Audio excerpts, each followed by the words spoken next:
There are betrayals that roar into your life like a hurricane. Others arrive like a soft knock on the door. This one didn't start with an explosion. It started with a family trip to Miami. They said it was a last getaway before the wedding, a break, a moment for Derek, my fiance, to spend time with his parents. What they didn't say, what I only learned later, was that I wasn't part of that plan. I had been part of their family for 3 years, or at least I tried to be. I'm not from their world. That was always made clear. Derek's mother, Ruth, sized people up by handbags and shoe brands. His father, Walter, spoke only to complain or to brag. I remember the first time I walked into their home. Ruth looked at me like I was an interesting stain on the carpet she couldn't place. She offered me tea, then never looked in my direction again unless it was to ask a question that sounded more like an accusation. Where did you say you studied again? You work in marketing, right? Is that creative? Still, Derek loved me, at least I thought so, and I loved him. We weren't perfect, but we were something. We built something, and I wanted so badly to belong. I laughed at Ruth's passive digs. I smiled when Walter gave me lectures about today's youth. I stayed quiet when his sister joked that I must have grown up on coupon culture. Silence, I thought, was neutral. Silence meant maturity, dignity. But silence, I learned, can be mistaken for agreement. So when Ruth and Walter took Derek on a family trip a week before our wedding, I didn't question it. I should have. I should have asked why I wasn't invited.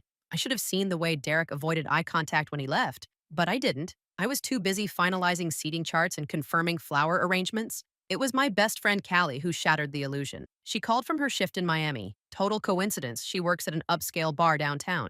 You're not gonna like this, she said, but I think I just saw Derek with his parents and another woman. I remember the moment vividly, the silence that followed, then the anger, not crying anger, focused anger. That night, I found a private investigator. By Monday, I had photos. By Tuesday, video. By Wednesday, a full report. There she was, Madison. Blonde, tan, tight dress, younger. A woman who looked like she came pre-approved by Ruth. In every image, Derek was right next to her. Laughing, holding doors, sitting close. Ruth and Walter walked ahead like proud chaperones. It wasn't just a trip, it was an audition. When Derek came home, I didn't scream. I made coffee. He told me he needed a break. I slid the folder across the table. That's funny, I said, because I just got some information on that trip. His face went pale. He flipped through the photos again and again, like maybe repetition could erase the truth. Then, right on cue, Ruth and Walter waltzed into the apartment, Ruth holding her wedding planner, Walter on the phone. When they saw the folder, the silence in the room was unbearable. Derek finally spoke, but not to me. What the hell is this? He asked his parents. Walter didn't look up. Ruth tried a fake chuckle. Oh, come on, don't be dramatic. Derek looked back at me. How did you get these? I shrugged. Doesn't matter. You and your parents can figure out what to do next. I'm done. The silence after that sentence was the first power I'd felt in days. Ruth, not missing a beat, placed her planner on the counter. Let's not overreact, she said. These pictures don't mean anything. We just wanted Derek to meet some new people. That's normal. I looked at Derek, still silent, still flipping through the evidence like the ending might change. New people? I repeated. A week before our wedding? Walter finally spoke. Don't make a scene. A scene? I asked. You're trying to replace me, and I'm the one making a scene? Derek still said nothing. You let them do this, I said. You went along with it. It wasn't like that, he murmured. What was it like then? You thought you'd test drive someone else while I finished finalizing our guest list? Ruth jumped in again. We knew how you'd react. You're so emotional. Something snapped. I pulled out one of the photos and held it in Ruth's face. This is emotional? Your son with another woman while you smile in the background like it's a Christmas card? Walter stood up, brushing off his pants like he was leaving a board meeting. You should calm down, he said. This doesn't need to get messy. Oh, it's already messy, I said, and it's about to get worse, because I still had the rest of the PI's report. Receipts, room charges, video of Ruth telling Madison she'd have all the time in the world with Derek, once this little wedding blows over. Derek turned to his mother. Wait, did you? Ruth shrugged. A few gifts, some spending money, nothing serious. They had paid Madison.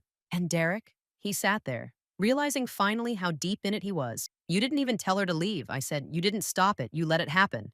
I just wanted to keep the peace, he whispered. By destroying mine? That's when Ruth looked directly at Derek, not me. Don't let her ruin this. Just say you didn't mean it. We'll move forward. And that's when he finally spoke with clarity. Mom, stop. She flinched, then snapped.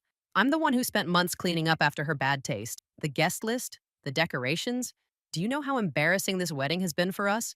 I looked at Derek. He said nothing. My phone buzzed. Another text from Callie. You're not going to believe what Madison is saying at the bar right now. Call me. I stared at Ruth. I think I'll be making some calls. And I wasn't bluffing. The day after I found out what they'd done, I didn't cry. I didn't scream. I didn't rage. I called the venue. I need a space for a meeting. I said, the reception hall tomorrow at noon, just for a few people. The planner hesitated. Is this about the wedding? Something like that. By 11:45 the next day, the room was already filling with quiet tension. The air still smelled faintly of roses. The florists had started their prep early, unaware the wedding was no longer happening. The irony was perfect. I sat at the head of a round table where, in another timeline, I would have toasted to love, to family. Instead, I waited with my laptop. Next to me, my maid of honor, Tina, whose eyes burned with a barely contained glee. Are you sure you don't want me to spill the wine on someone later? She whispered. Because I brought the dress for it. No wine. I said, not yet. Derek arrived first, looking like he hadn't slept. His hair was uncombed, his shirt wrinkled. I didn't offer a greeting. I didn't offer him a seat. I just nodded toward the table. Walter and Ruth arrived next. Ruth in beige linen like she was heading to the yacht club. Walter still texting someone more important than us. Then came Madison. God, Madison. She showed up in a white cocktail dress like the world owed her a bridal moment. I didn't realize this was a group meeting, she purred. But I'm glad I'm here. I didn't reply. Just pulled up the slideshow. The first image, Derek and Madison at the hotel pool, smiling, close. Click. Second, Ruth and Madison clinking glasses at the bar. Click. Third, Madison kissing Derek on the cheek while Walter watched with what might have been approval, or at least indifference. Click. Play. Now Ruth's voice projected across the room. Once this little wedding blows over, you and Derek will have all the time in the world. Silence. It wasn't the kind of silence that waits politely. It was the kind that says, your turn. I turned to Ruth. Anyone want to explain that? Ruth crossed her arms. Grow up. You're making this a scandal. Nothing happened. She's just a friend. Derek mumbled, eyes fixed on the table. A friend you paid, I said. We know. Madison told everyone at the bar in Miami. Madison laughed, flipping her hair. Half of South Beach knows, sweetie. You think you're the victim? You should thank me for showing you who you're marrying. Tina leaned toward her. Honey, you're dressed like the after party for a disaster. Don't flatter yourself. Walter finally looked up. Let's not drag this out. Clearly things got misinterpreted. I looked at Derek. So, you going to say anything? He stared at the floor. I think we should all just go our separate ways. That was it. No apology, no defense, no spine. And that's when I knew. This wasn't Ruth's plan. Not entirely. Derek had let it happen. Let them plan it. Let them dangle the idea of better options in front of him like a golden key. And when they handed him a door to walk through, he didn't hesitate. He just didn't expect to get caught. I shut my laptop. Well, I said, standing. This is the last time any of you will ever see me. Madison rolled her eyes. You're so dramatic. No, I said, I'm just done.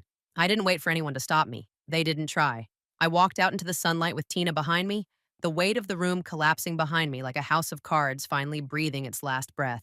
That night, I posted a picture from the venue, not a selfie. Just the table, the laptop, the projector, no caption. Callie messaged instantly, you did it. I didn't answer.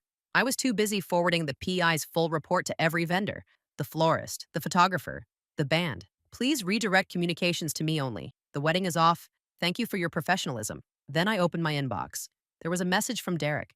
Just 2 words. I'm sorry. I didn't reply. Sorry doesn't rebuild a person. Sorry doesn't erase what it took to sit quietly while your mother tried to buy your fiancé's replacement. Sorry is a word cowards use to bandage the bullet hole they fired themselves. And this wound, I was keeping it. Not because I wanted to, but because it was mine. Because the scar would remind me what happens when you trade silence for survival. When you try to win a family that doesn't want you and lose yourself instead. This wasn't going to be a story about forgiveness. It was a story about reconstruction. They expected an explosion. That was their mistake. They thought I'd scream, cry, wail about betrayal, maybe beg him to stay.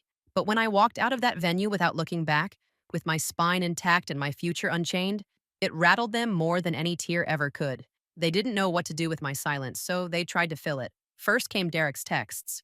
I made a mistake. Can we talk? You don't have to forgive me, but please don't hate me. Then a voice memo, his voice hoarse. I didn't know how deep it would go. My parents, they pushed. I should have stopped it. I didn't. That's on me. He still didn't get it. It wasn't about his parents. It was about his silence, his convenience, his complicity. So I gave him what he gave me. Nothing. The vendors were the easy part. I canceled the cake, redirected the flowers to a women's shelter, told the photographer I'd still like a portrait session, not bridal, just me, alone, strong. He offered a discount. I declined. The venue surprisingly refunded half. We've never seen anything like what you pulled, the manager told me almost admiringly. You handled it like a courtroom drama. No, I said. That was just the dress rehearsal. What surprised me most were the messages I got afterward. Not from Derek, but from his extended family, cousins, an aunt, even Ruth's older sister. I'm so sorry. We always knew she was controlling, but we didn't realize how far she'd go. You deserved better than that circus. If you ever want to talk, I'm here. I didn't respond to most of them, but I read every word because it was the first time the echo chamber cracked. The first time someone from inside their pristine porcelain family looked out and saw the wreckage Ruth left behind and called it by name. A month passed, then two, and then came the text that cracked something open again. But this time it wasn't Derek. It was from his cousin Claire. Hey, did you hear? Ruth's having a charity gala. Madison's invited. As Derek's date. My stomach turned, not with heartbreak, but with cold, clear disgust. She was still around, still playing house with the family that tried to dismantle mine. But here's the thing, I didn't feel shattered. I felt insulated, reinforced, like their little gala was a pantomime I'd once been cast in. And now I was the one holding the script, watching from the front row as the actors flubbed their lines. I poured myself into rebuilding, not just my schedule, myself. I went back to therapy, the kind I'd put off because I thought, maybe things are fine now. Turns out, fine was just a whisper I used to silence every red flag. I started freelancing again, something I loved but Ruth once called unserious. I painted. I ran. I took myself to the beach one weekend and didn't answer anyone's calls. I didn't wear white. I wore scarlet. A statement. A reclamation. There was a birthday in the middle of this. My goddaughter, Ava, turned 6. She asked where Derek was. He's not coming, sweetie, I said gently. He's not part of the story anymore. She looked thoughtful. Did he get lost? I smiled. Kind of, but I think he wanted to be. Out of the mouths of babes. 2 weeks later, I got an envelope in the mail. No return address. Inside, a handwritten letter from Ruth. The handwriting was as precise as ever, like she wrote it with a ruler. Not a single emotion leaked into the words. We are disappointed by how you chose to handle things. Family matters should remain private. Regardless of what you may think, we did what we thought was best for Derek. You were always a difficult fit, though we did try. I'm sorry things ended the way they did. That said, I believe enough time has passed that we can begin to move forward. There it was. Not an apology. A resume submission. Ruth applying for re-entry into my life. Still on her terms. I didn't reply. I burned the letter in my kitchen sink. Because you don't move forward with people who only want to rewrite the past. But Derek tried again, this time with more honesty. You were right. I didn't protect you. I let them convince me you'd fade out if they pushed hard enough. But you didn't fade. You burned, and I deserve to watch it. It was the most truthful thing he'd ever said to me. I still didn't reply. Because rebuilding isn't just about walls, it's about the doors you don't reopen. And I was just getting started. By the time Ruth invited me to her Christmas brunch, I wasn't surprised. The invitation came via email, no apology, no warmth, just a clinical 2-line message. Hope the season finds you well. We'll be having a small family gathering on the 24th. You're welcome to attend if you're willing to let bygones be bygones. It landed in my inbox like a dare, as if I should be grateful they still considered me family, the same people who'd plotted to humiliate me at my own wedding, who'd tried to handpick my replacement, like a bridesmaid rental gone rogue, and now they wanted peace. Not because they'd changed, but because they feared the consequences of what they'd lost. They wanted back in, but not on my terms. It had been 6 months since I walked out of the venue, since I watched Derek sit in silence while his mother negotiated my erasure with a cocktail in hand, since I burned Ruth's letter over the sink like it was contaminated. 6 months of silence, but mine wasn't the silence of shame. It was the silence of a woman who'd learned how to stand still while everything around her collapsed, and then built something better from the rubble. By spring, I'd moved apartments. A clean, sunny place with no ghosts. I'd started hosting dinners, small, quiet ones, where laughter replaced the tension I used to stomach for the sake of harmony. My friends noticed it first, the way I laughed louder, stood taller, answered the phone like I didn't dread bad news. One night, over wine, my best friend Callie said, "You know, for someone who got torpedoed at the altar, you look like you won the war." I laughed. Because I did. And I had. Because I hadn't just left a relationship. I'd left a role. The grateful outsider, the one who should feel lucky to be included, the woman who had to prove she fit by being agreeable, sweet, forgettable. Now, I was unforgettable. The final blow came quietly, as they always do. A cousin sent me a clip from Ruth's charity gala. It had been posted, then swiftly deleted, but not before someone screen recorded it. There was Madison, still blonde, still dressed like a mall-bought fever dream, being quietly escorted out by event staff. Ruth followed, lips thin, Walter in tow, pretending to be on a call. Apparently, Madison had shown up uninvited, claimed she was practically family. Ruth denied ever knowing her. I watched the video 3 times, then once more, just for the grin. They'd lost their little weapon, the replacement. Now they wanted me back to fix the optics, to stabilize their image, but I wasn't a PR campaign. I was the scandal that refused to stay buried. Still, I didn't respond to Ruth's brunch invite. I didn't need to. But I did go to the same cafe I'd met her in for the first time, just to mark the anniversary of the day I started shrinking myself to fit into their family. This time I wore black, sleek, simple, unapologetic. A man 2 tables over complimented my shoes. Thanks, and I said, they're expensive enough to be spoken to. And then I laughed, because that's how far I'd come. There's no neat ending to this story. No tied up bows, no quiet apology that made things okay. Derek still texts sometimes. I don't block him, but I don't reply either. Because forgiveness isn't always noble. Sometimes it's just another way to invite the same fire back into your house. And I've learned how to lock the doors. This wasn't a love story. It wasn't a revenge plot. It was a boundary, drawn in ash and rebuilt in light. Let them wonder if I'm still angry. Let them hope I've moved on enough to forget. I haven't forgotten, but I have moved forward. And I didn't take them with me. A year later, I didn't mark the date with grief. I marked it with a vow to myself.